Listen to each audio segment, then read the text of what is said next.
Yes, yes. No, no, no. Ma'am, I believe you got a bad batch. Perhaps the medication was expired. Perhaps it was exposed to excessive heat during shipping. We shall send you a replacement. Please do not leave negative review until you try the second batch. Okay? Oh man.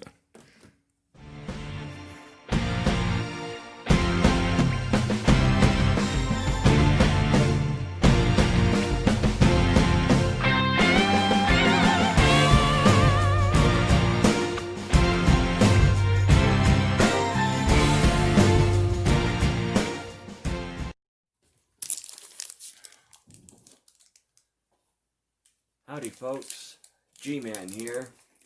I hope you're all doing well.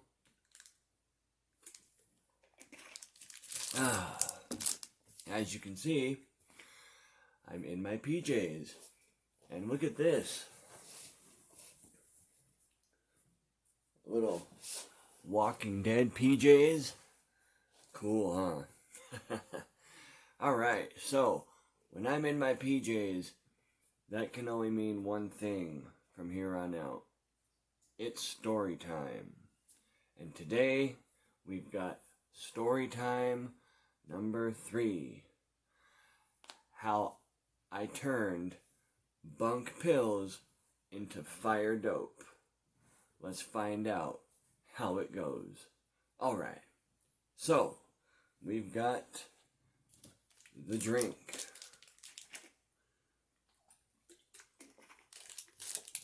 Check. We've got the vape.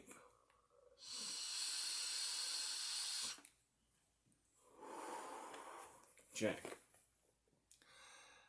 And no hair and no nice clothes today, but that's alright because it's story time and that's when we relax, right? We can take it easy a bit. So, quick reminder, link down below. Check me out on the Life's a Garden podcast with my good friend Dakota. Should be dropping on Monday. Monday the 18th. I'm not sure what time, but sometime on Monday. Links down there. Check out his channel. I recommend it. Alright, so we're going to get right into the story. I knew this girl from daycare. I lost touch with her after junior high because we went to different high schools. One day, I get a call. I'm chilling at my mom's crib. I'm like 21, I think. I get a call. She wants to know how I'm doing. Blah, blah, blah. Let's catch up. So I said, alright, sounds good. And a couple days later, we went out to Panda Express to get dinner. And we were talking, and she said, you know, she was dreading having to help her old man with his yard sales because he hurt his knee at work, and she has to do all the lifting and shit. So I said, hey, I'll come do it. I'll come help you. And I'm starting to think maybe that's why she wanted to catch up anyways. But hey, who cares, right? So I end up going over to her house, and I meet her dad. I knew her mom. I knew her mom very well. I reconnected with her mom, met her dad. All good. I was planning to come over next week and help him with the yard sale. So next week comes, and I have to go help with the yard sale. And at this point, I am addicted to heroin, and I don't have any. I don't have any money, and I haven't used in about 36 hours. I want to say the 36-hour mark was probably like halfway through the first day of yard sale. And I started to feel it pretty bad. And I was doing my best to conceal it. And I think most people wouldn't have noticed. But this chick's mom, who we're just going to call, let's see. Let's think of a good code name for her.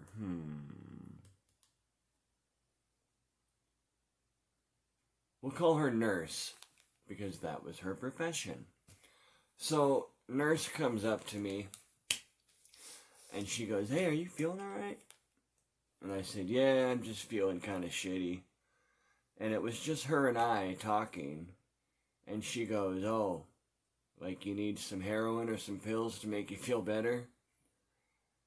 And I just looked at her like, Scooby-Doo, like, "Er?"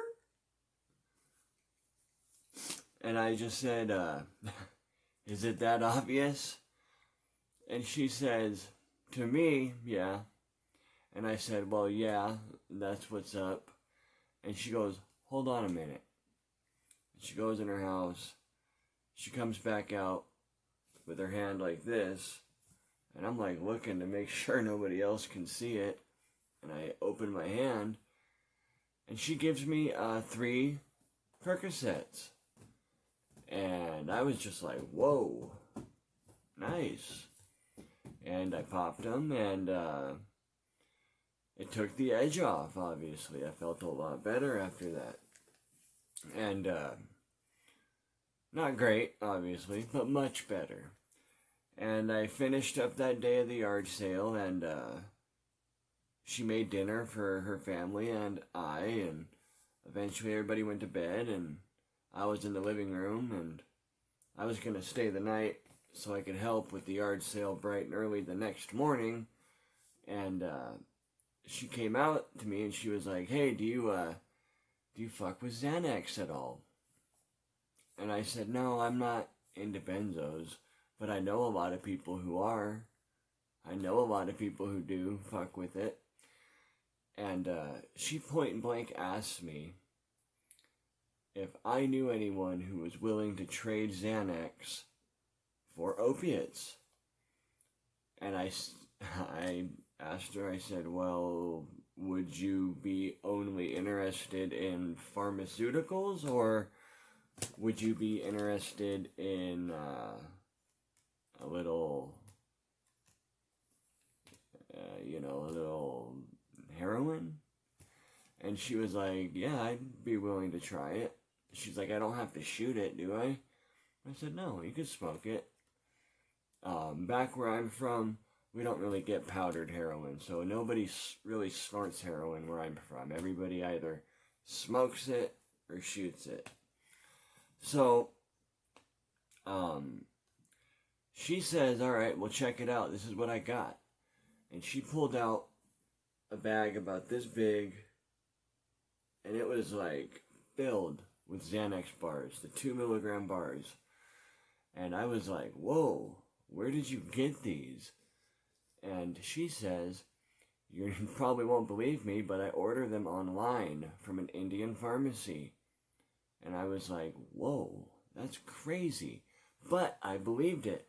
My mom was hooked on tramadol that she ordered from online pharmacies back in the day. Okay, so it was real. People did do it often. And anyways, I'm looking at the Xanax, and I'm just like, man, that's unbelievable. Because I can take 5 of those and trade them for a half a gram of black tar heroin. And there's a bag just plumb full of them. And she's telling me, "Yeah, just take them, trade them for stuff." And man, I thought about taking the whole fucking thing and giving her a fucking half gram, like, this is what I got for them, and that's it, but I saw the potential here. And I asked her, "How much did you pay for these pills, if you don't mind me asking?" And believe it or not, she said she paid $180-something plus $12.99 shipping for 160 or 180 2 milligram Xanax bars. But there was a catch, okay? She told me that they weren't powerful, that they were bunk. She said if you take one, you'll feel it, but it won't knock you back the way a normal bar would. So, out of curiosity, I took one. And one whole bar felt more like a half a milligram Ativan, right? or maybe like 5 milligrams of Valium. It didn't feel like no 2 milligrams of alprazolam.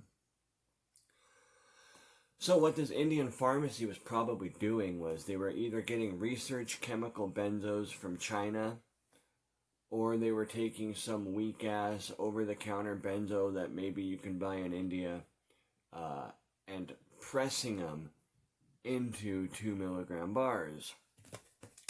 So, one day, real quick, so we're rolling like this for a while, right? Like, she'd order the bars, we'd get them, we'd trade them for heroin, maybe a little bit of money for cigarettes and shit like that. And we were doing this behind her husband's back, her kid's back. We were doing this together for a while, right? And probably a couple weeks, or excuse me, a couple months. And one day, she decides to call this Indian pharmacy, and she complains. She says, hey, these are bunk. These are not right. These are not good. And I'll be damned if the dude on the phone didn't say, you must have gotten an expired batch. We'll go ahead and send you another one. Please don't leave us negative reviews until the new batch comes and you try it. Literally, don't give us a bad review until you try the next batch of pills. Crazy, right? And I'll be damned if about 5-6 days later, a new fucking batch arrived. Not a penny taken out of her bank account. So, we decided to order some more, in my name. And I called and complained, and got another batch. And it eventually got out of hand, as I'm sure you can imagine. And what's funny is, all the people I traded those pills to, not one of them complained. Not one person said, hey, something was up with those, bro. And I know why, and I knew why nobody would say anything, was because in them days, the thing to do in San Diego was to smoke black and snort Xanax. So, I know they're already gonna be higher than shit. So, I mean, they're not gonna notice that it was a little bit weaker than normal. And I was right, nobody ever did. And we rock and rolled like that, me and Nurse. We rock and rolled like that for a long time, but as I'm sure you could imagine, greed got the better of me, and I ended up fucking her over one day.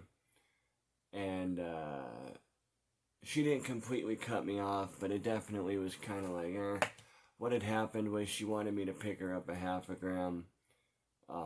She had some money, she wanted a half gram, I got it for her, I pinched it a little bit too hard, and she called me out on it, and it's just like I said, it just kind of went downhill from there.